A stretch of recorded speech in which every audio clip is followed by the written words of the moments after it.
It is the December 16th edition of the PFF Forecast. We are rolling into week 15. We have got a great episode for you. We're obviously going to go through the whole slate. We got Thursday, we got Saturday, we got Sunday, we got Monday football. So that's awesome.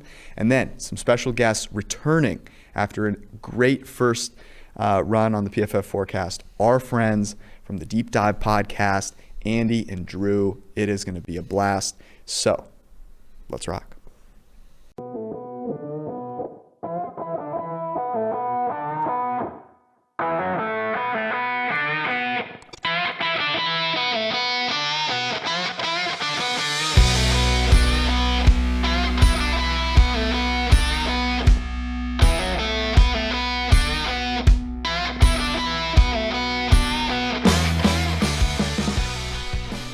Alrighty, I'm pumped, man. This is exciting. We're at the part of the season that I love, and here's why I love it. We've still got playoff seeding to be arranged, so you get to think about all the different opportunities. I personally, and we're going to talk to Andy Drew a little bit about this, like to think ahead about the teams that I'm looking forward to betting on or against. So we'll find out who they're buying, who they're selling right now. By the way, a really good day, a really good week of betting, because I'm assuming you've noticed this. The election bets paid out. I did notice this. So people are flush with money if you bet on the right candidate, and so this is the day that the Lord has made. Vis-a-vis, let us rejoice and be glad in it. Hosanna. This is actually not your mother's Christian podcast, but the PFF Forecast. We're going to talk a little gambling now.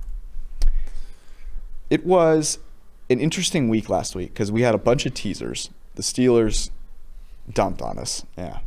The New Orleans was in one of our teasers too, which was... Well, if you'd listen to me, I tried to tell you.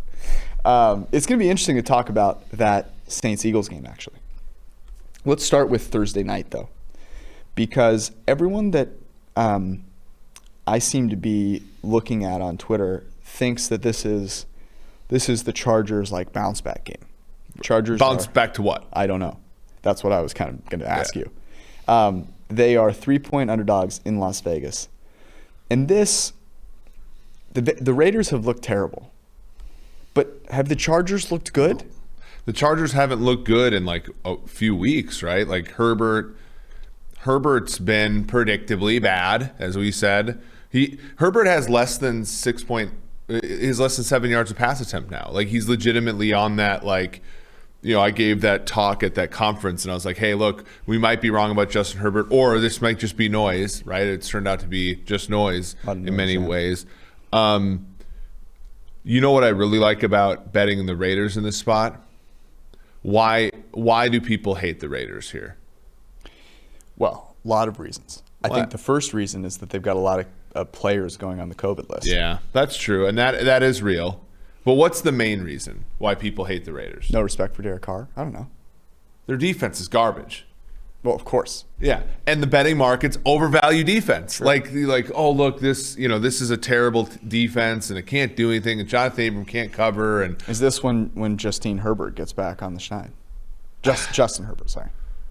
Jesus. So when I look at this, I think of, okay, well, what, the Chargers are coming off a game where they won. They probably, they played a Falconians game against the Falcons, but Herbert didn't play great against a bad Falcons defense. Mm-hmm. They're not a good team. Anthony Lynn versus the clock is the rivalry that surpasses all rivalries. It's the biggest mismatch of all time, by the way, too. I like Las Vegas. I like Las Vegas because you're in many ways buying them at the bottom here. Exactly, and I don't see why. I don't see the reason for the Chargers' love. Beating the Falcons to me means so little, and I keep looking at the things that are sustainable for Justin Herbert, and it's not that pretty. Passer rating when clean is 94. It's under. Yeah, He actually has a higher passer rating when under pressure than he does when clean, and what that tells you is that his performance in the most stable situations, which I would expect him to have against a Raiders team that they're gonna let him throw the ball from the pocket. That's what they do, and it hasn't been great. Meanwhile, Derek Carr, 115 passer rating from a clean pocket. He is certainly the better quarterback in this spot. And I think there's actually a pretty sizable coaching advantage here. So yeah, Gruden. So the Raiders' swoon has been predictable, right? We talked about it, when they went to Atlanta. We talked about it when they played the Jets, and last week, we were on Indianapolis, right? So this is all predictable. But the things that led to people overvaluing the Raiders against Atlanta and against the Jets are still there, right? John Gruden's still a pretty good play caller. That offense is still pretty explosive. That game got away from them, but they were moving the football well. Kenny Moore makes a one-handed interception when they're up down six, I'm sorry, and that turned the game around. That's a noisy play. The Raiders have already beaten the Chargers by 5 or 6 in Los Angeles. This is not the easy bet. This reminds me of a Falcons bet. Where you're like, why? How are the Falcons +3 against Taysom Hill? Mm-hmm. Well, maybe because they suck. Why are why are they +4 against the Vikings opening day last year? Well, maybe because they're not very good. I think this is the place to lay the points with the Raiders. Let me interest you in a Saturday. Oh, I know what you're going for. Tease me up, Scotty. Yeah, I immediately went to this when somebody asked me what my favorite bet of the week was. I go, look, you can be a degenerate on Saturday, and it's actually warranted. This one here, tease Buffalo. Buffalo's now down to +6, which I think we sort of foretold because of the home field advantage with Denver, Buffalo coming off of a look ahead, all that stuff. You can tease Buffalo down to a pick. You can tease the Packers -2.5. Which one are you more grateful to be able to tease now? Packers. The Packers are going to get backdoored. I mean, the Packers got backdoored this last week by Chase Daniel. I kind of like Carolina +8.5. I got to be honest with you. That their offense is going to be missing Christian McCaffrey again. I think DJ Moore is on track to come back. Yeah, they're plucky. But Teddy Bridgewater is an accurate quarterback, and it's not as if the Green Bay Packers are shutting people down left and right.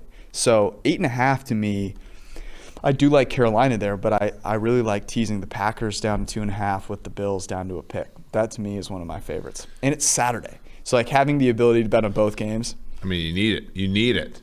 And here's the thing. Because there's not really that. The college football slate, I'm going to tell you guys right now, we're not a college football podcast, but it's kind of butt. So you're going to – those two NFL Clemson, games. Notre Dame, right? That's it. Yeah. Notre Dame +10.5, by the way. The rest of them are fairly meh. So that's a lot of respect for Trevor Lawrence, by the way, right? It going from is it 5? Well, it was on. So it's neutral site now, so you have to take away, and there were fans. There were fans. I remember they were licking each other's ears. So that was what, 6? No, it was 5. Got down to 5. So Lawrence would be worth maybe make home field 2. So then Lawrence would have been worth. So that would have been out to 7. So Lawrence would have been worth 3.5 over Alungale, who's actually really good. But also. There's also the fact that Clemson needs this game, and they didn't need the last game. But also Notre Dame, right, which is one thing. But also I don't think Notre Dame had a ton of respect yet, right? That game boosted what people think of them quite a bit, obviously. Yes, because historically they've been a team that laid down in that spot. Yeah. Not laid down, but got beat. There actually is a chance that we could have a third rematch. I mean, if Ohio State shits the bed and doesn't make the playoffs, some other team gets 4. There's really no way Alabama gets anywhere but 1, and then Clemson wins another 2-3 again. That would be interesting. That would be what the committee would do, because they seem to just be blowing it left and right. By the way, Aaron Rodgers, is he your MVP right now? Yeah, he leads in WAR. Obviously, I think the world of Mahomes, but I think right now, he's got it. The issue is going to be, so there's a few issues. One, Kansas City might finish 15-1, which is going to be really hard to not give the MVP to. And Mahomes has the 3 games he has. He has New Orleans in a dome, which if he shows out in that game, Like, that's a big game. It's the only game this weekend with two teams with winning records. So it's the marquee game of the weekend. Mm-hmm. If he shows out there and gets any bit of a lead against Rodgers, who's going to be forgotten by Sunday because he played on Saturday, then Mahomes has 2 games at home against the Chargers and the Falcons, which is just like, Right. He could throw 10 I think the narrative, obviously, Rodgers plays Tennessee, whose defense is garbage, and then he faces Chicago, who's got a little bit better defense. Like to me, I think Mahomes is the most likely. I think that Rodgers right now is the most deserving. I did place a bet on Rodgers today. Yeah, the interesting thing about Rodgers is that relative to expectation, so like the Chiefs going 15-1, while impressive, doesn't shock that many people, right? It's sad, but because it's like, well, their division sucks and this team's really good. And the fact that the Green Bay Packers have overcome what people saw as a huge disability, which was burning their first 3 draft picks on fire before the season started. By the way, which we said wasn't that big of a deal for 2020. Right. People see that as a huge handicap to Rodgers and him overcoming it. So I think the narrative is there right now for Aaron Rodgers, and he would be my MVP as well. All right, where do you want to start on Sunday? Actually, I want to bring up one game that I think we should consider that's not on Sunday. I think we should lay the points to Pittsburgh. Oh, I mean, you want to just skip over Sunday? No, I'm just saying, like, this one's one where I don't find it compelling. I think it takes 2 minutes to talk about, but I do think there's value on Pittsburgh. I don't disagree with you. This is a huge. If you can't blow out the Bengals, then what are you doing here? What are you doing? Yeah. And this is the perfect team for them to get right against. Correct. They can't block. You and I would be rolling up sacks. I could bend a little bit against them. You've got nice bend. Yeah, and get some pressure on Brandon Allen. Plus, their defense isn't very good. I think your Von Miller ghost technique too. Yeah. Where you show and then you dip. It's impressive. Yeah. So this is what I see every Sunday, by the way. It's like Sunday Night Football is about to kick off. Eric pours a cup of coffee and just starts impersonating pass rushers. I'm the batting stance guy, but for pass rushers. For pass rushers. It's incredible. No, I'm on board with this. I mean, so is Joe Hayden coming back from concussion? I don't know that matters all that much. Likely to return this week. Yeah. But injuries keep piling up. Is there, That's their thing. I mean, it would certainly be helpful. The one thing that the Bengals do have are a couple of decent receivers. But on Monday night, too, like in prime time, a Tomlin coach team versus Zach Taylor coach team. Yeah.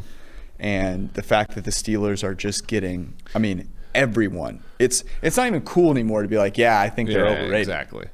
So and the weather is going to be fine, like 44 degrees, about 10-mile-per-hour winds, which is for this time of year fine. So there's not going to, and the total in this game is 40.5, which means like they just think Pittsburgh's going to win this game 28-0, which I feel like is a look. Here's the other thing to think about: the zigzag theory of gambling. I can't speak English. The last Monday night game was a thriller. This one is destined to be a doozy. A disaster. Okay. That one I just want to throw out of the way because I do think there's some value there. It's not compelling at all. I think it's worth considering. Right now the spread is 12.5. Pittsburgh favored, obviously. Total 40.5. All right. Let's talk about – here are a couple games with some decently sized spreads where I think the underdog is compelling. The first, the Houston Texans against the Indianapolis Colts. This one is in Indy. And to me, this is a perfect spot for the Texans, who looked so bad against Chicago. It was Deshaun Watson against the world. But Deshaun Watson is a pretty prideful dude. Indianapolis does not really have the tenacious defensive line. I mean, it's got a really good defensive line, but I don't think they have anyone the caliber of Khalil Mack. And while DeForest Buckner is really good, so is Akeem Hicks. So, I like Houston to bounce back spot here. They're +7. They could have won that game against Indy a couple weeks ago on the goal line, and they fumbled it away. It's a division game. It's the second game. I actually kind of like +265 as well. Ooh. Yeah, this one, Brandon Cooks is going to return, which means the receiving position is going to be a lot less of a disaster. Do you see Jordan Akins lose that ball in the sun and hit him like right in the throat? Of course, I saw that. Yeah. Broken throat, by the way. Frank Ragnow. Xavier Rhodes questionable. Darius Leonard questionable. Obviously, Indy's still playing for the division. I think they're plus 135 to win the AFC South. So, if you have Titans division futures, obviously you want Houston to play a good game in this one. I don't mind it at all. I like it. They both average the same amount of expected points throwing the football on offense. I think Indy could also, in a big way, just sort of try to run this game out, which is silly, but like that's kind of how they play. So yeah, I like it. Okay, so then the other team, the team in the driver's seat for the AFC South, is Tennessee. They're a 10.5-point favorite to the Lions. Yeah, right now it's Chase Daniel. No, Stafford's another quarterback who has like Herbertian numbers when clean and pressured. Yeah, it's weird. He's leading the league right now in PFF passing grade when pressured. The one thing that I have to go with here, I have to look at to see if he's going to play before I make this bet is Kenny Golladay. Kenny G. I've said this a number of times, but no offense really changes more than the Lions do. And so far this week, no practice for Golladay and no practice for Stafford. So this is really a tough one to think about. Tennessee is one of those where, like, let's say Detroit gets behind, they're just giving it to Henry. And it's like, you might as well. Yeah, but at the same time, we're just 2 weeks away from the Cleveland Browns walking in there and absolutely running it, taking it all over them in the passing game. So, yeah, I definitely like Houston as a plucky dog a lot more than Detroit. But I had to bring it up. All right, where do you want to go next? All right, this is one that I think has some legs. It's kind of sneaky. I like the over in Jacksonville, Baltimore. Ooh, it's 47.5. Why do you like it? Spread of 13. I think the Ravens defense right now, 15th in our ranking, hampered a little bit by COVID, right? Jimmy Smith, questionable to shoulder. His replacement on Monday night got abused. Calais Campbell's not playing all that much. Obviously, it makes me a little bit worried about, the offensive line for Jacksonville is kind of a nightmare. But we've seen, Minshew have success before. And, Lamar looked very spry on Monday Night Football. He looked like a good football player again. If they catch a few passes, Ravens could score 31 of these? Yeah, that's a good point. The blowout potential is definitely there. And Minshew's going to try. He's just fighting to the end. Yeah, and they have good receivers and all that kind of stuff. I don't know if it's my favorite one. James Robinson's good. There are reasons to like Jacksonville's offense, but it's not my favorite one. There's not a ton of value on the board here. No, it's tough. We're late in the season, man. Okay, let's talk about Philly. This line has moved a little bit. It was 7. Arizona favored, now 6, total of 49.5. Are you ready to buy in, or maybe buy out of the Arizona Cardinals, and by virtue of that, buy into the Philadelphia Eagles? I could, yeah. Is there any motivational issue if the Bears beat? So the Bears or Vikings are going to win at 1 o'clock. Mm-hmm. So this is a huge game for the Cardinals, irregardlessly. Yep. Irregardless, I think. And I'm just messing. Oh, okay. I'm just joking. So honestly, I can't lay the points with the Cardinals. So the Eagles might just be the play. The problem is I worry about going to the well on a rookie quarterback second game after an okay first game that. But the Eagles, that's one way to look at it. But let me flip the script on you here and say, okay, they beat the Saints. He did not throw the ball particularly well, and they were still able to win the game because of the rushing floor. He's legitimate. We talked about this before the game. He has running back skills, and it showed. Mm-hmm. He didn't take a sack, and he gained over 100 yards on the ground. That floor for your team is massive. I mentioned this on Sunday night. What the Arizona Cardinals have always had with Kyler Murray was this, look, no matter what happens, this guy's athletic enough to make this a positive play. Yeah. And I actually think Jalen Hurts gives that to the Eagles. And the Eagles are sitting here. Okay, so this game's at 4 p.m. The Washington football team may be quarterbacked by Dwayne "The Rock" Haskins against Seattle. Okay. Does he even need the H? It's just Haskins at this point, isn't it? He almost cost us the game. I know. I'm incredible. Infuriated. Yeah. So Seattle goes in, dumps on the Washington football team. Okay. So the Washington football team has this loss. The Eagles are sitting there like, okay, the Giants are about to get their shit kicked in against the Browns on Sunday night. This is our chance. Let's go win this game as another big underdog. This is the Philadelphia Eagle dog masks return. Get their second W as an underdog here. I kind of like plus 225. The Arizona Cardinals did not win that game in New York. The New York Giants are not a good football team. Daniel Jones was noticeably hurt. Any team could have beat the Giants on Sunday.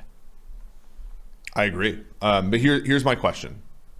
Slay, concussion, no practice. Avonte Maddox knee, limited participation. This Michael Jacquet, Josh Sweat, who actually had a really good game. Like they're contemplating putting Jalen Mills at corner again. Oh, I thought you were gonna say Jalen Hurts. I'd play Jalen Hurts at corner too. Okay, but do you think? I just don't. Yeah, I like Eagles plus 6. The thing is that I just can't see the Arizona Cardinals separating from somebody. I can see them winning the game. I can see it being ugly. I could see them being just an absolute train wreck in the first round of the playoffs.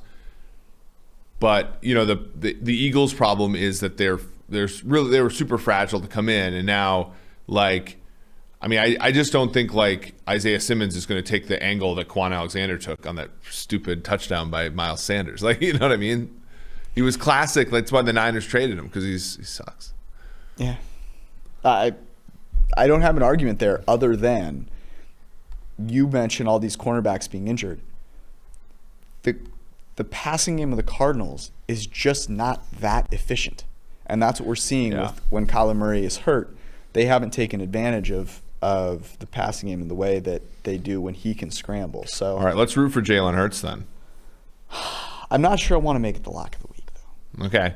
What you want, the Saturday tease. That's what you want. You want the Saturday teaser. Look, you've caught the teaser fever is what you had. I want to wake up on Sunday, and I just want to have that little bounce in my step. By the way, you know how nice it is to have Saturday football? The live show on Sunday is going to be. We can let some games breathe. Thank you. Let some games breathe. Open it up. Let it breathe. Exactly. Maybe decant a little bit. Isn't that weird how we think about things now? You're like, oh, there's 3. You're a little weird. I thought of it this way. Saturday is usually the day that I try to decompress a little bit. Yeah. I try to do bucket a bunch of time where I just don't do work. And the games being on kind of throws that for a loop. You might just have to not work out on Saturday. Yeah, that's definitely what I'm going to do. Sorry, I know the buttons. Yeah, I know the buttons. Yeah, that's definitely what it'll be. Remember when we had a live show that we recorded at like 7? Oh my god! Remember how awful that was? Remember how awful that was? The games. Yeah, we live and learn. But I worked out before the iterative that game. Process. It was a disaster. I've never felt worse in my life. Okay, so we're doing the tease? There's nothing else I'd like to tease it with. So let's do it. Buffalo, Josh Allen, Aaron Rodgers. We're betting on MVPs again. Our Bills. Our Bills. Our Bills and our Packers. No longer soft. There it is. Bills, Packers tease. Let's get it. All right. We're going to get to our good friends, Andy and Drew from the Deep Dive Podcast. This is going to be a lot of fun, so enjoy. All right. It is our great pleasure to welcome back the dynamic duo of the Deep Dive Pod, Andy and the whale capper, Andy Molitor and Drew Dinsick. Their podcast powered by BetSperts. They're going to hop on YouTube and they're going to go live before this podcast even comes out. So you're listening to this, you go check it out. Well, it's sort of like when Chris Carter went to the Vikings in the 90s. Andy, you remember this. And he asked Roger Craig, who used to play for the Niners, what is Jerry Rice doing that I'm not doing? And he's like, well, he's up 3 hours before you. Their podcast is up 3 hours before ours. That's true. Oh, this one. Yeah. You guys are making the Sunday night one at like 3 a.m. Cincinnati time, though. Yeah, I don't know how you do that. I do not know. Well, I have to plug Eric in. I take Mondays off to an outlet at about start of the fourth quarter. George actually like works the Sunday night football game. I'm kind of a hangers on, so by the time it's over, like he still has energy, and I'm. We made a pact that we were going to start drinking coffee before, so I bought this thing on Amazon of cold brew coffee. So I have it in my fridge, and every Sunday I'm like on my way to the office, and I have a reminder to pick up 2 cans of this cold brew coffee for us to drink. And I have forgotten it every fucking time. So I keep expecting us to have a lot of juice, and unfortunately, like poor Eric has been like, dying on death's door. You know what could solve this problem? So I got an easy solution for you. Okay. Move headquarters west. What are you guys doing in Cincinnati? Move out to California, and then you're on Pacific time, and then it's not 3 in the morning. Yeah, then it's like 11 at night. What an incredible idea. I don't know who else could have possibly been on board. George has pitched the LA idea a number of times. I'll get a petition, and this is evidence. This is evidence for you. This is data for you. This is true. All right, here's what I want to start with. Last time we were on, we talked about like who we think we were kind of right on, who we were wrong on. I want to look forward here. We're almost to the playoffs. I like to think about the teams that I'm going to bet against in the first round of the playoffs. But who are some of the teams that you're buying, and who are the ones that you're kind of writing off and or selling from a betting perspective? Man, you want to go first? Tough this time. Yeah, it's tough this time of year because like the buying and selling is almost over, isn't it? Mm-hmm. I mean, it's so tough because the market has been so well informed after 13, 14 weeks that it does get really tricky. It's so much of it is just keeping up an injury and COVID news right now and getting in before stuff moves. But I mean, there still are teams that we find when we do our Sunday opener stuff where it's like, well, this isn't right. I guess we're buying a little on San Francisco. I said that we took an early number there, and I updated all my power numbers, put in all my stuff, let it run its my weighting and put it through, and then I looked on the other end and said my biggest edge was to bet San Francisco -3, even though I'd already bet them -1. Like that's how close a lot of the numbers are this week. It's like, well, you should just bet San Francisco again.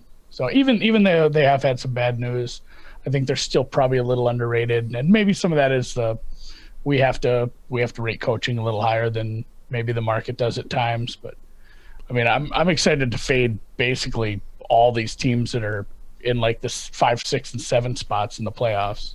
Yeah, do you think that there is some sort of like grading them on a curve because they're relevant in this new structure as opposed to actually being good? Yeah, it is tough. There have been times where teams got left out. What about your Patriots, Drew, in like 2011 or whenever it was? The Castle Patriots. 2008 Patriots. Yeah. That team would have gotten smoked in the playoffs.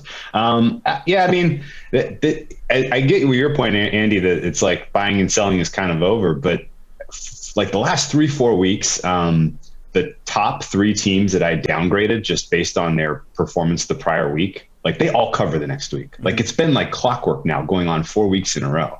The teams that just stink it up, come out the next week, they address a couple of issues that really plagued them, that really cost them, their performance. And then, the following week, they're a totally different team. They're sharper. The market wants nothing to do with them. So you're getting a little bit of free line value. We're seeing that a lot down the stretch here. And I think that's, if you're just going to play the numbers that way and just say, hey, this is any given week is such a small sample size in a sport that's, that is all small sample size that, you really shouldn't be adjusting these teams much week in, week out.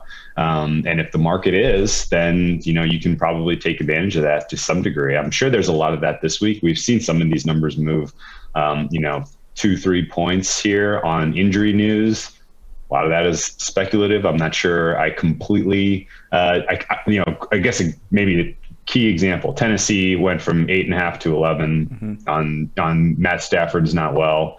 On top of the Lions playing terrible. If it's announced and a in the next 24 hours, and a fractured throat to the center, that was not great. But if it's announced in the next if it's not in the next 24 hours that Chase Daniel's starting on Sunday, this could move another 2-3 points to 13, right? I mean, and how do you kind of divorce the original line move from 8.5 to 11 from whatever happens after this, right? Some people obviously bet into this number, move this market, assuming that Stafford's not going to go. Same sort of thing with the with the Giants number moving, I think, and with the Daniel Jones, is he in or is he out? And there will be some opportunity to capitalize on that this week. I am having a really, really tough time making a case for many dogs this week, which is a little concerning. This is a real lopsided card, and I in the back of my head, I'm wondering some of these teams that are totally out of the playoff hunt. What kind of motivation are you going to really even get from them at this point? What about a team? What about a team like in Houston? In a normal year, it's questionable. This year, it might be really tough. You bring up such a good point, because this year motivation can actually get a team not hurt, but if they don't take the COVID protocol seriously, then the whole ship has sailed. I was going to ask, because you said making a case for underdogs, which I think is the other side of the thing you just said, which is when you downgrade a team, the next week they cover. Have you found a similarly symmetric thing where when you upgrade a team, so let's say Denver, for example, last week played a very good game. Sure. A team like Tennessee played a very good game. So on and so forth. Even the Ravens, I don't think they played a great game, but parts of their team played great against Cleveland. Do you find then the next week that they're It's zigzag theory. We're into the NBA playoffs here. Yeah. The zig on the down is a 1 week period. The zig on the up is a 2 week period, right? So some team makes a big adjustment, they're doing something right, and the market doesn't really necessarily catch on to it in 1 week. It takes a couple weeks till, and maybe it's just, the team that they're playing, reviewing the film, figuring out exactly what nuance they've incorporated that all of a sudden has got them playing like an 8-win team instead of a 5-win team, right? Mm-hmm. I mean, it took a couple weeks for teams to catch on to what Houston was doing, but it's tough to anyone who would watch that Houston-Chicago game on Sunday would recognize, well, Chicago figured out what Houston was doing well on top of Houston's, cluster injury at wide receiver finally catching up to them. But that was one of those where Houston came up 1 week, came up a second week, and then the third week it was sort of a dump. And that's kind of been the cycle over the last half of the season here. And, whether this is predictable or something you can even carry to the future is not obvious. But I think it's a nice angle to think about, especially on the buy low side. If you're going to catch a few points or, a few percent, free line value just because the Bears last market week overreacted is good. So does that lead us to the Falcons again? All roads lead to Atlanta, because that's actually a James Harden quote. Yeah, we laid the 4 points with Tampa on Sunday night. I'm assuming I can't remember if you said you did, Andy, on the show. We were on Monday, but now it's at 6. Atlanta coming off of some pretty uninspiring performances. A divisional game, although they haven't played yet this year. Tom Brady, I think, somewhat of fool's gold right now. In some ways, your hatred for Tom Brady. I know, but it's just is it? I mean, is this a spot? Is this a spot that you guys like, or are you guys laying it with Tampa?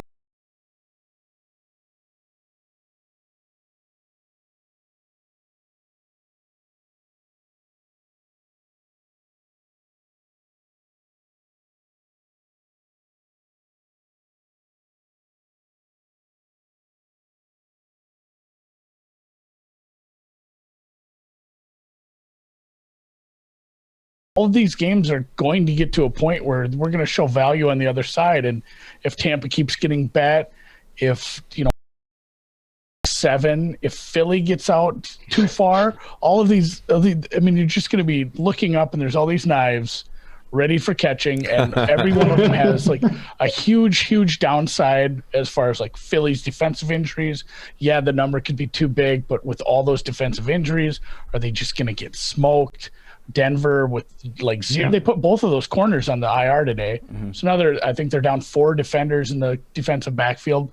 Like they could just get shredded. There's so many of these, it's a lot of what if, and that's what the whole thing is. But I mean, they all have that one glaring problem cluster injury, and it's I'm the same as you this week, Drew, as far as, it's really hard to get on some of these dogs, even once I start showing value. And, Atlanta getting out to like, where it's getting now. I mean, are we pushing 7? I haven't even tracked that market that much. One thing that it's still I'm at 4.5 on that game, but I can't go anywhere near it. So I have huge line value there. Another good example is the Chargers as a dog. I have the Chargers as a better team than the Raiders. They're 3-point dogs. But I'm not. I kind of learned my lesson the hard way. Anthony Lynn is such a minus in terms of just in-game decision making that why bother? If he's going to take points off the field in novel ways, week in, week out, then you can't realistically trust the numbers that are based on offensive. That's such a good way to put it. In novel ways, right? He's just like the Chargers find ways. They invent ways to lose and to lose. I mean, they're worse than the Falcons. The most Falconian teams in the league are the Chargers, the Falcons, and then the Eagles. Those are the three Falcon teams in the league. What do you guys do? The biggest upset of the week last week was that Chargers Falcons didn't end in a tie, right? Yeah, right. They tried. I had the over in that game. It was excruciating, actually. They tried and shockingly did not execute. What are you guys doing with a team like the Cardinals? Because the Cardinals beat the Giants last week in the most predictable game of all time, which is that the Giants win one game, have a shot to win the NFC East. Every single media market talks about them because it's the Giants. NBC puts them on Sunday Night fucking Football because it's the Giants. They go out and absolutely take a shit on the field, okay? The Arizona Cardinals just showed up and got a W. They're now they're 6-point favorites to the Eagles. So you make the case for the Eagles cluster injury at corner, but are the Cardinals, are they really that good of a team? They're a team that I think, even if they make it into the playoffs, might be a team that I'd bet against too. Oh, absolutely. Round 1 of the playoffs, Kyler Murray's first ever playoff start, that's an automatic fade. Automatic. I don't care if they're going up against Washington football team. I'm probably taking Washington football team in that spot. I hope they're in over Minnesota just for that reason. Oh, yeah, same. Absolutely. 100% agree. Minnesota's probably a team you want to back because no one's they're going to be like a double-digit dog to. There's going to be so many Kirk Cousins narratives that you're going to want to fade. Oh, geez. We might get Saints New Orleans again if Minnesota sneaks into the 7. Holy smokes. I'll probably back Minnesota at 10-point dogs in that one. Give me however many points you want to give me on that one. Did we both bet Arizona last week? It didn't even feel what George said was kind of right. They just showed up.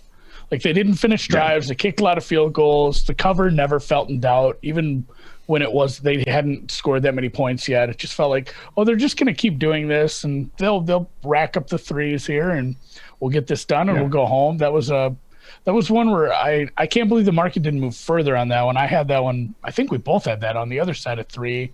We bet a 2.5 early, and it really didn't take off in the market.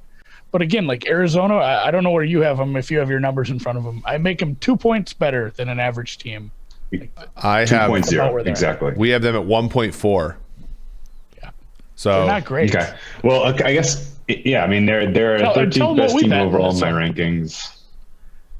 We bet over 47. That was a nice look. That's how you take advantage of the cluster 49 range now. Yeah, that's a good. I think it's still going to go up too. I mean,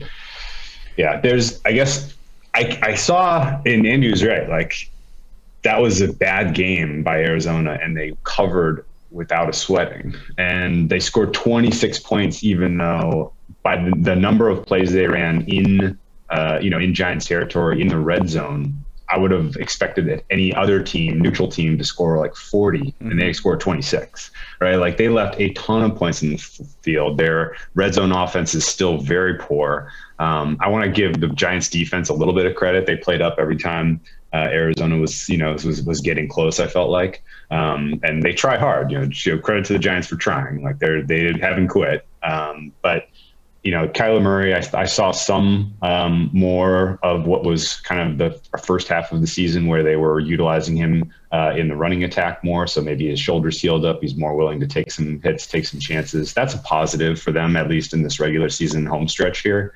But this week against Philly, seeing this number get out to 6.5 is tough to defend. I'm at -2.5 on Philly, +2 on Arizona. So I would have made this 4.5 or 5. And to see it keep drifting like this is surprising, especially given that Jalen Hurts is such a huge upgrade over Carson Wentz in terms of just ability to score points and or not take points off of the board by turning it over in the red zone. There's literally not a facet of life that Jalen Hurts isn't an upgrade over Carson Wentz in. It's like literally like arm sleeves. It's like you have a shitty girlfriend, you dump her, and then all of a sudden the next day you meet like a totally normal human being that has her shit together, and you start dating, and everyone goes, "Wow, what a total upgrade for you."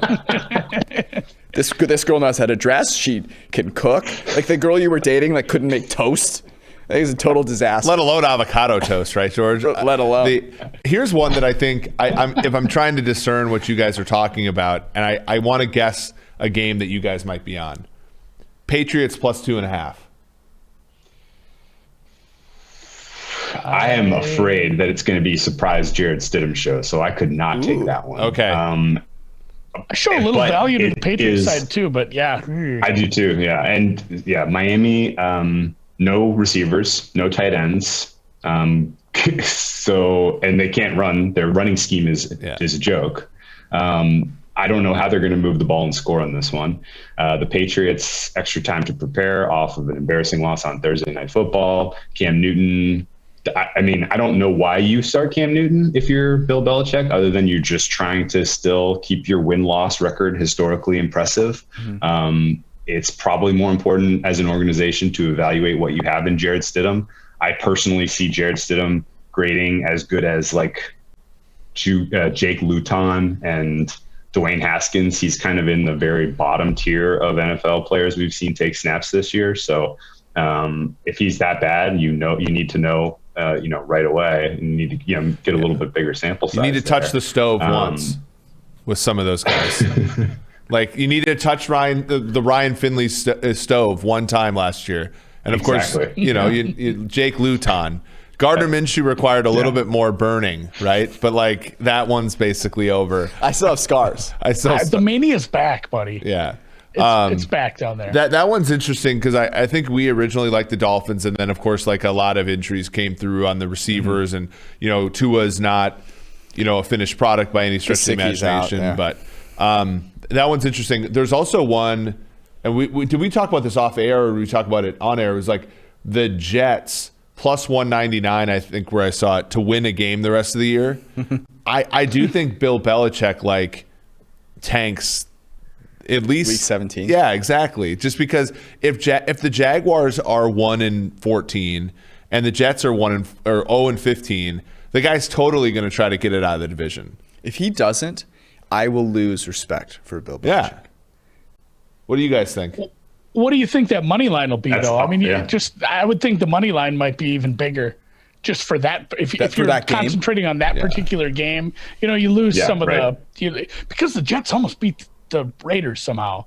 You lose some of the value in the other two games, but I would think that money line would be what would you make that game in Foxborough? I don't know though. Like, what if they those other two games? Those other two games are the Rams and the Browns, though. So okay, yep. So I think you take the money line in week 17 just as a tickler. Yeah, I mean, but the problem is if he tips his hand in any way, shape, or form. That's what I was going to ask. What's the money line with Jarrett Stidham?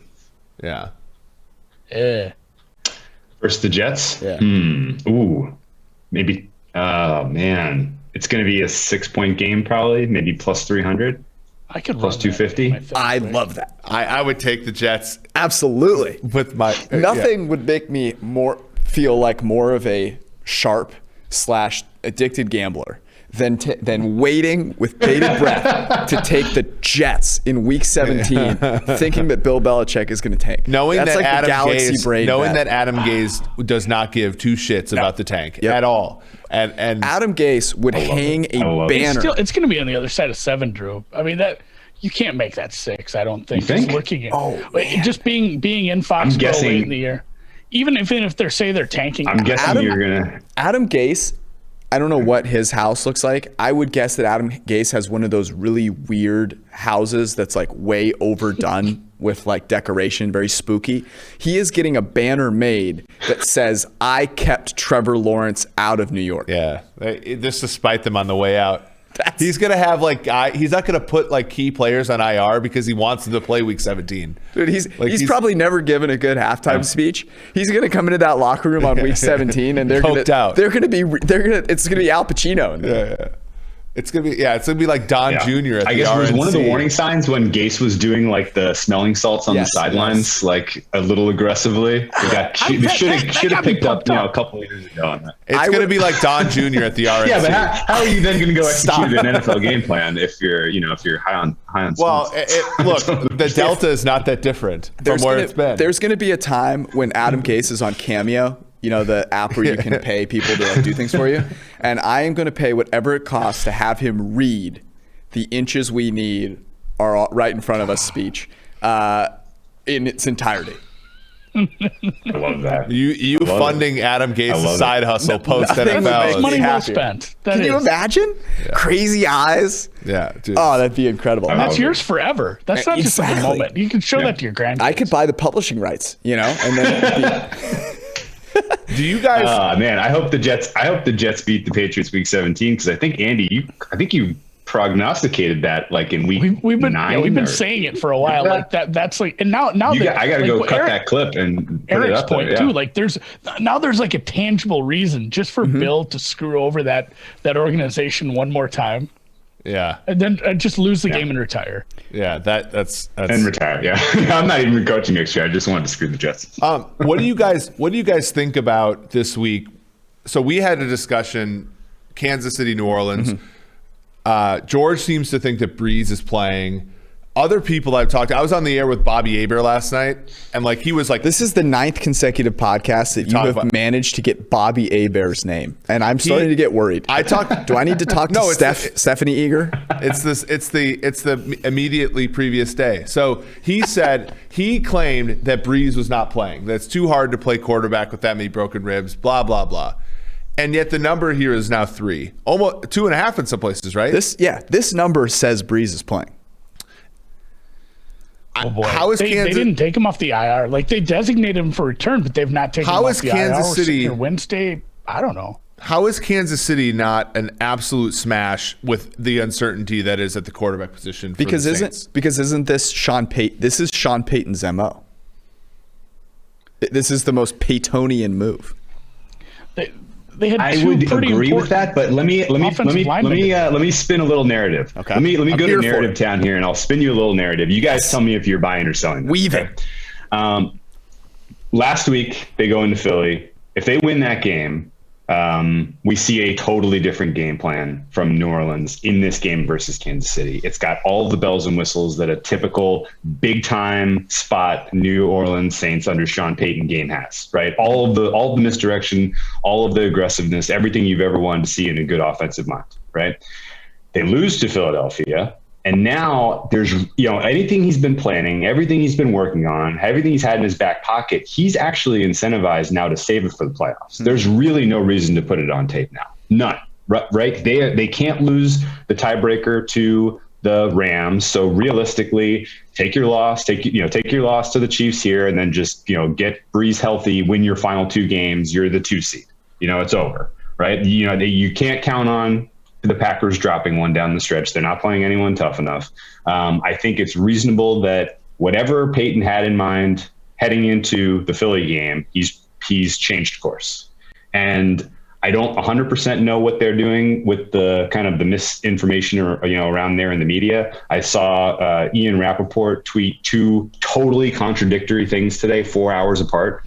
And one tweet was, it's unlikely he's going to play, and the next one is this is a great sign he's going to play. So who in the world knows, what is really going on with New Orleans? But just as an outsider looking at how bad that injury was and hearing some of the whispers about setbacks he's had in practice, I doubt we see Breeze. And I doubt we see an A+ game plan from New Orleans. I'm going to add just some completely unrelated data, but Dr. David Chow, standing in front of a Junior Seau jersey, said he was likely to play.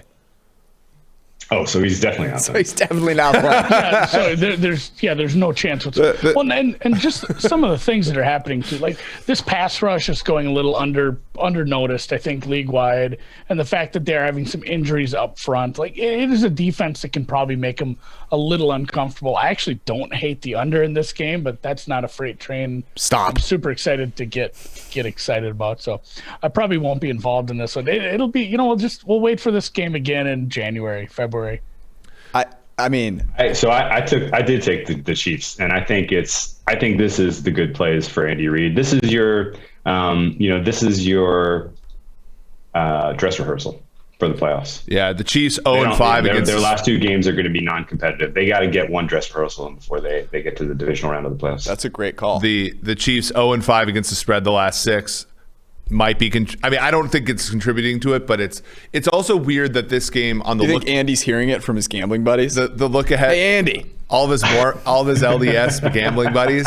So the look ahead for this game was right around 3, right? And is there anything, because you guys, you guys bet look aheads too, but like the limits are so small there that the books aren't anchoring to that though. It's just this is just a weird number to me. What do you make the number, Drew, if you had to take out the narrative street? Because I don't make it 3. I make it like 2 and change. You don't? I'm right there. Oh, okay. I make it like 2.8. 2.8. Yeah. You know what? And my what Chiefs power number has been bleeding for like 5 weeks, and I'm at 3 now. What? This so what did we guess? I actually have this up back in 1991. And you know who won that game? Bobby Hebert. Bobby freaking Hebert. This is the trivia on the show has been absolutely disgusting. Was it Steve DeBerg? Wow. I would have to. It was Steve DeBerg on the other side. Christian Okoye, dude. This game, you know what this game reminds me of? This game reminds me of the Super Bowl we were cheated out of 2 years ago. I had so much freaking Kansas City AFC futures when they lost to the Patriots on that stupid D Ford offsides. Yeah, it was brutal. And I had some Saints futures that they should have gone to with that no PI call against the Rams, and we get the worst Super Bowl of my lifetime with Patriots Rams instead of one of the best of first Pat Mahomes Super Bowl against the actual a younger man Drew Brees, and this should have been the Super Bowl we got 2 years ago, and we're getting cheated again because Drew Brees, even if he is out there, is not going to be that year. I had exposure on New England, Kansas City, and New Orleans, and of course LA in the first game of that championship Sunday. We're down 13-0 through a fake punt with Johnny Hecker, and then their best quarterback. Yeah, and then the Saints pissed it down. They're like, we were robbed, Drew. We were, and that would have been indoors. Imagine Mahomes and Breeze indoors. So let's say this is the Super Bowl. I'm actually curious about this. Okay, let's say both these teams do make it to the Super Bowl. What's the line in that game in Tampa? Some of it will be anchored to what happens on Sunday, regardless of who's the quarterback. If it's in Chiefs ass kicking, which I expect it to be, I think you're probably going to see 4.5, 5. Wow. They'll let the market kind of decide if they want 6 or 3.5. Yeah, I'd be closer to 3.5. I think still, just because the fact is that they'll have both beaten. I mean, at that point, the Saints will have some good wins, and if it is the Saints in the Super Bowl, they probably will have just won in Lambeau. They'll have some steam behind them. Like 3.5, 4 is probably where you put that, and I'm fine with that number. I don't think you get down to 3 or up to 6. Whereas if there's nothing in the AFC playoffs that will make you go, oh shit, the Chiefs. Right, like nothing. Hey, the Chiefs are good. Yeah. I mean, they are what they are. They're already the Chiefs. Yeah. Last year there was a little bit of like inevitability in the sense that they got behind. Yeah, everyone was like, "Well, can they get behind against a great defense the Niners?" Yeah, because the Tennessee game, like where they were outplayed for a half and then they just kind of dump trucked them, and it's like, but this year it's like, what could the Chiefs do in the playoffs where we're like the betting market. I think the public might be like, oh, they've won 31-3 2 games in a row. They're like pound Chiefs, but like the bettors are going to be like, well, this was always in the range of outcomes, and that's a lot of credit. There is a path that gets you like to a Kansas City -7, and we're only going to see 2 Chiefs home games in the playoffs, probably. Yep. And game number 1 could be against Phillip Rivers and the Colts. Dear game God. number 2 could be against Pittsburgh and Ben Roethlisberger. Those could be like just absolute neutered. They could just scorched earth those teams. So in the playoffs. George will be those betting. Quarterbacks I don't think are capable of scoring. George just had a response. So like anytime George brings up anything good about the Vikings, I kind of recoil. Like you said that you just implied that the Steelers were going to win 2 playoff games, and he kind of like just sat up. He flexed his abs a little bit. He was like, "I'm juiced up now." I cannot wait. If the Steelers, by some miracle of life, and that miracle of life would be Ben Roethlisberger surviving to that point, make it to play the Chiefs in the playoffs, I am putting every dollar I have on the Kansas City Chiefs. Oh yeah, of course. I mean, their path. They're probably going to hold on to the 2 seed. What do you think about them getting Baker Mayfield in round 1 in his first ever playoff start? That's tough. That's where I was looking at where the seeding's going to line up in the AFC, man. Like whoever's going to go up that side, if it's because there's the Colts are 35-1, the Browns I found a 50-1. Like somebody who trickles up that side of the bracket and ends up playing the Chiefs, because the Chiefs are not infallible. They still have a bad defense for big chunks of the game, especially somebody with a decent offensive line. If they can hold off some of that pass rush that's been decent the last couple weeks, it's definitely a big ass number like that isn't something I'd hate. The 7th seed for the AFC is quite a bit better than the NFC, but still matchup wise it might be tough because you're going to get quarterbacks in their first playoff game ever, right? Yeah. Derek Carr's never started a playoff game. Yeah, I was going to say. Tua's never started a playoff game. Baker's never started one. I'm really looking forward to betting against Baker Mayfield. And Lamar's never won a playoff game if they're the 7th seed. And that's a team that I would want to bet on. Yeah. I want to bet on the Ravens in the playoffs. If you're the 1 seed, so we had this discussion on Twitter about 100% conditioned on the 1 seed, conditioned on you being the 1 seed. So you've already gotten it. The new playoff format is actually makes your chances of winning a little bit smaller, right? Because the 2 seed is less, because of the way things work out, isn't always the true 2 seed. Like last year's, the Saints are better than the Packers, right? Mm-hmm. I would have given a higher likelihood that the Rams would have taken down the Packers than the Vikings taking down the Saints, and then the Saints get the true 2 seed based on merit and not some fluky tiebreaker. Again, it's obviously way better to get the 1 seed than the 2 seed now, but conditioned on being the 1 seed. If you're sitting in that, had it in if the you're old sitting in format, there, yes, because that's the thing. If the Chiefs are sitting there at the 1 seed, and you know that the Steelers advanced to round 2. Then they don't have to go through Baltimore round 1. They don't have, and the funny thing is, like a better team like Buffalo could elevate to the 2 seed and get a home playoff game because of the weakness of the Steelers in this new format. Mm-hmm. Yeah, that's interesting. That's really interesting. And KC's going to, they have fans, right? Like if you're a home, if you get that 1 seed and you're like, and I don't even know if it's possible for somebody to get the 1 seed to be a team that doesn't have fans. Like that sucks, because like the year that you get this 1 seed and home field is completely diminished. The Chiefs have had fans all year.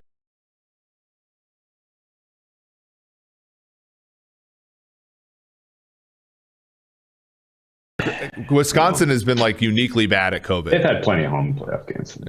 Yeah, I know. I went there yesterday. It was sketchy. They won't have fans, but the abominable snow monster will be on the field. Yeah, Sasquatch will be there. But So I mean what I'm kind of rooting for Kansas City, Green Bay. I think I was rooting for Kansas City, Seattle, but I think now I'm rooting for Kansas City, Green Bay as a Super Bowl. What's that total? A lot. I bet our friend Brett Coleman on Twitter, by the way, that if Kansas City and LA make the Super Bowl, that's the one I think is your most likely outcome. You think so? What would you make the spread of that game? Yeah. That one's still, that's like 3.5 too. Yeah. I got even odds. Yeah. I'm pretty proud of myself. You got even odds on that? Because he tweeted that That's stealing people's money. Well, I don't go on Twitter often, but when I do, I'm very dangerous. You fight with Joe Banner or you steal Brett's money. But he thinks that the Rams, if the playoffs started today, I think is what he said, the Rams would be his pick to win the Super Bowl because he thinks that their defense can lock down the Chiefs. And so I said, well, does that mean that you'd give me even odds against the Chiefs if that happens and there's no major injury? He said yes. So I think it's over 3. They're my number one NFC team right now. Really? They slip past the Saints and Packers. And we do this every week where I'm like, oh, look, like we do the Rams game and I'm like, oh, I have that one, little value on the Rams, or like, no, I can't bet against the Rams, not this week. And I look and I'm like, I have this team very high. Like they're you can say what you want about Goff. Like they do have a good defense, they have a good scheme, and they match up so well against everybody. It just works out. Like they're a really good team, and yeah, you can see them in hopefully if they do make the Super Bowl, it's God, like you gave me PTSD thinking about watching that one. That was like the worst 5 hours of my life. Well, I mean, that's my thing. Jared Goff, Jared Goff still plays the most important position on their team. So you get into a Super Bowl where you're facing the Chiefs, and it's like, okay, I have all these other great pieces. But, I mean, I think I was looking at these possible outcomes, and I don't think any of them are 3 or below. But the Packers might have the best shot. Packers might be a flat 3. Well, and the other thing. No. You don't think so? If they are, that's a gift. If they are, that's you'd lay it. Well, because Green Bay's defense is actually, so we all talk about Kansas City's defense being the leak. Green Bay's defense is worse than Kansas City's probably, right? So, but the narrative. Yeah, they're tough. They're black and blue division. They're NFC North. Blah blah blah. Rodgers would have had some nice run. Well, there's that too. If the Packers make it to the Super Bowl, people are going to talk about Rodgers more than they're going to talk about Mahomes because of what we just discussed, which is the Chiefs are inevitable, right? And Patrick Mahomes is inevitable. Rodgers is going to have to do a bunch of things that are cool in order to make it there. And given how his style of play, they're going to look spectacular. He's not going to win by handing the ball to Aaron Jones 100 times. I mean, a man can dream. Yeah, and outside of being bad media markets. That's a dream game for like the media. Yeah. Just Rodgers versus Mahomes for 2 weeks. There are a lot of people doesn't who matter are if those cities are small. Yeah. There are a lot of people in our neck of the woods, Andy, who are Packers fans and Chiefs fans because the Packers. Yeah. What's up with that? The Chiefs used to train in River Falls, Wisconsin. That's true. You're right. Yeah. It's a nice town. That's right up by Leinenkugel's. Jesus. I have all kinds of. Don't they have that beer in Cincinnati? Go ahead, Drew. I have all kinds of jumping off points on this, and I kind of want to pick your guys' brain on the MVP race and how that factors into things a little bit. But before kind of closing the book on the Rams, they are the perfect matchup for the Packers, which is why I think you have to give them realistic consideration to get to the Super Bowl. If that's your NFC title game, what are their odds? We know the Rams can go into New Orleans and win. It's. You put Jalen Ramsey on Devontae Adams, you get pressure on Rodgers up the middle with Aaron Donald, and you force Aaron Rodgers to beat you with the second, third, and fourth passing options into tight coverage, where he's not necessarily willing to take those risks, right? That's such a good point. They're plus 450, George. It's McVay against his, basically a pupil, right? Like. Oh, yeah. It's a great opportunity for him. McVay against a pupil and McVay against that Green Bay defense is coordinated quite poorly. Yeah, there's a certain line. It's the McVay carries Jared Goff to victory line. And Green Bay is decidedly on the side where Sean McVay takes Jared Goff, swings him over his shoulder, and carries him across the finish line. Graphic, but yeah. Got a lot of veterans with experience there too, right? Like if you're going to tell me that the Rams in general are just going to keep their cool, play their game. They've been in that moment, those type of moments before on the road. They won an NFC title game on the road. Granted, it was fraudulent because of the non-DPI call, but they won. They won in overtime. They beat Drew Brees in overtime in the Superdome with the fans as loud as you'll ever hear in an NFL stadium. So the likelihood that they have can keep their cool and make a run on the road, I think, is real. I guess the question about the MVP I had for you guys, a lot of people are kind of warming up to Aaron Rodgers belongs in the conversation. Maybe he belongs above Mahomes, right? Mahomes throws a couple picks one week and all of a sudden everyone's hot on Aaron Rodgers should be the MVP. I find that embarrassing as a take. It's just takesmanship in terms of you want there to be a horse race here because the quality of opponents is not even close. Pat Mahomes has played a much more difficult schedule. His highs have been so much more superlative than what we've even seen on good Aaron Rodgers days. And Aaron Rodgers' lows have been so much lower than the worst Pat Mahomes performance we've seen so far this season. And I think Pat Mahomes ought to be your presumptive MVP. The jumping off point here, I guess, is when's the last time the MVP won the Super Bowl? You guys know that? So 2000. Not recent. Yeah. So do you have the answer, Drew? I don't know this. It's a great question. You have to know this. I actually don't. What are you good for? Why do we have you on this podcast? I'm kidding. Is it 1999? Yeah. Oh my goodness. Kurt Warner? Yeah. On the nose. Kurt Warner and the greatest show on turf beating the Tennessee Titans. So we have not seen it. Thank God. I was have to kick you off. Well, because I was thinking about this millennium. All the years Brady won it, he never won the Super Bowl. And then the years Manning was the MVP, Brady was the one winning the Super Bowl. Now this is why. And Rich Gannon didn't get it done. Yeah, this is why you're rooting for Aaron Rodgers to win the Super Bowl. Now, or to win the MVP. Now I figured it out. You caught me. I figured it out. Oh, you caught me. I would say this, in rebuttal to, because all your points are incredibly valid. And the thing with Aaron Rodgers is that there is a certain amount of he just doesn't have as much help. And he is playing really, really well in aggregate. If you don't look at the individual games and you say, let me lump all the throws together, on a throw-for-throw basis, all of them kind of being equal, I think he is playing at the same level. Less than 8% of his dropbacks are negatively graded, which is just not killing them at all, right? Yeah. Mahomes is producing some turnover-worthy plays. I argue with the idea that Rodgers has worse support definitively because, Mitchell Schwartz is the top tackle. He isn't playing.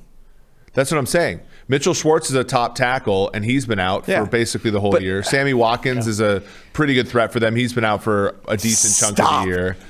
Stop the count. We're talking about this. We don't have votes. You'll never hear a voter for the MVP award say negatively graded dropbacks or EPA or anything like that. Right. You know what you'll also never hear them say? He's sure slinging it down in Kansas City. Sammy Watkins, a great receiving option. Watkins, I know how egregious on-off splits are for football, but Sammy Watkins does make a difference to that offense. And he's been out for a decent chunk of the year. Okay, but they legitimately have two of the top 5 receiving options in the NFL on their team. But the Packers have maybe the best. That's true. They've won. But maybe the best. But maybe the best? Maybe the best is in a conversation with those other two. Right. True. But the offensive line for the Green Bay is a lot better than the Chiefs. A lot better? I mean, the 4 of us could start for the Chiefs offensive line. Who's the Chiefs starting center? I mean, I get that they're better. Yeah, I get that they're better. But the offensive line is... Drew's point about strength of schedule is real. Yep. Especially if you look at where his good games came. Well, and especially when you separate strength of opposing defense from strength of opposing team. Mm-hmm. Minnesota is a middle-of-the-pack NFL team. They're a garbage dumpster of a defense, and he went 1-1 against them. Now, you had the weather issue with the one game, but the Bears... he's only played one game against the Bears, right? If he repeats that in week 17, now we're talking, right? Detroit's defense is garbage. I get that's a really good point. Whereas the Kansas City Chiefs have played some decent defenses. Yeah, that's fair. Andy, who are you voting for? And some better quarterbacks. They've gone up against a more rigorous schedule overall. You're voting Mahomes. Yeah, I think it is closer than the betting market has it, and Aaron should get a good chunk of votes, but I think Mahomes takes it, and it's a dumb media award anyway. It's silly. They should come up with. They should do like a media award BCS that for. I'd like to catch. And I did bet on Mahomes preseason, so I'd like to catch like a 4.5 to 1. But also, they should do like a BCS formula for this anyway, and just come up with something. That'd be incredible. Because it would be fun if a quarterback knew that he was behind going, and he could see the computer rankings, and he was just slinging it against a terrible What if team. people in, like, had 17? to vote each of the last like 5 weeks? I'd love that idea. Somebody said, who was it? Wow. Who was it on Twitter that said everybody that votes for the college football playoff should have to make a vote in week 1. You should have your priors exposed. Expose them all. Lift the kimono. I like it. Do it. The betting market does, right? The betting market, which is probably the sharpest predictive tool we have, has their priors exposed all the time. Like people who make decisions at the end should have as well, I think. I love that idea. All right, well, we're changing. I bet on the game. Chargers tomorrow, man. I'm exposed to shit here. Yeah, that is a lot of exposure. May God be with you. I'm going to be thinking of you when the Chargers are down 3 with let's say down 6 with like a minute left, and they're driving the field. There's going to be a lot of people exposing themselves at that point in the game. Yeah, Anthony Lynn, probably more so than anyone with the trunk mask. Guys, this was an absolute blast. We appreciate you guys hanging out with us. We're gonna go check out your YouTube stream now, the Deep Dive Podcast, powered by BetSperts, powered by 1,000% better than presented by the way. Yeah, I agree. It was director of content came up with that, baby. There you go. I said that in a meeting. Everyone's like, yes, powered by. I like that. I'm like, good, because it sounds better. That's certainly you and Bezos have that in common. He was like Amazon, AWS, powered by. That's right. That's his contribution. Anyways, thank you guys. Thanks, we'll talk guys. to y'all later. You're the best.